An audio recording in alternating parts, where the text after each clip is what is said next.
नमस्कार, मी गोपाल माहोरे, सहायक आयुक्त अन्न औषध प्रशासन Yavatmal. Me little millennium pre school Yavatmal यांच्या स्वरक्षाबंधन या अभियानास संपूर्णपणे सपोर्ट करत आहे। तर या अभियानांतर्गत माझा विषय हा अन्नाच्या सुरक्षेबाबत आणि हेल्दी फूड सवयींबाबत।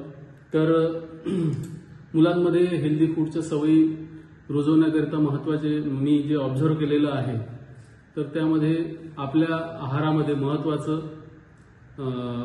सलादचा समावेश करणे सर्वात महत्त्वाचं आहे। मुलांना सलाद खाणे आणि सीझनल फूड खाणे याची सवय लावणे सध्या फार महत्त्वाचं आहे। मी पण एक पॅरेंट असल्यामुळे मुलांना सलादची सवय लावणे हे किती कठीण आहे हे मला पण माहिती आहे।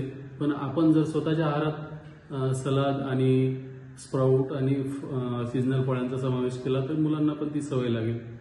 त्यानंतर दुसरं महत्त्वाचं ऑब्झर्वेशन माझं असं आहे की आपल्या आहारामध्ये प्रोटीनचा समावेश फार कमी असतो।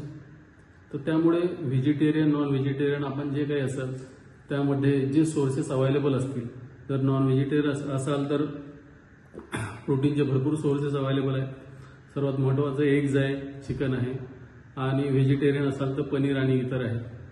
तर त्याचा समावेश आपल्या आहारामध्ये करणे खूप आवश्यक आहे।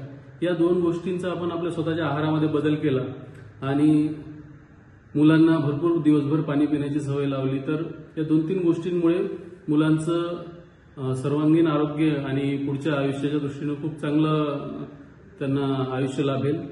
त्याचसोबत मुलांच्या आहारामधून साखरेचं प्रमाण जेवढं कमी करता येईल, शुगर इंटेक मुलांचा जेवढा कमी करता येईल तेवढं त्यांच्या आरोग्यासाठी चांगलं आहे। तर साखर ही कमीत कमी देण्याचा प्रयत्न करा। साखर, मीठ, तेल जेवढं अवॉइड करता येईल कमीत कमी साखर, मीठ तेलामध्ये भागवण्याचा प्रयत्न करा आपल्या आहारात। या 2-3 मंत्रांचं जर आपण पालन केलं तर आपला आहार हा बॅलन्स आहार होईल। धन्यवाद।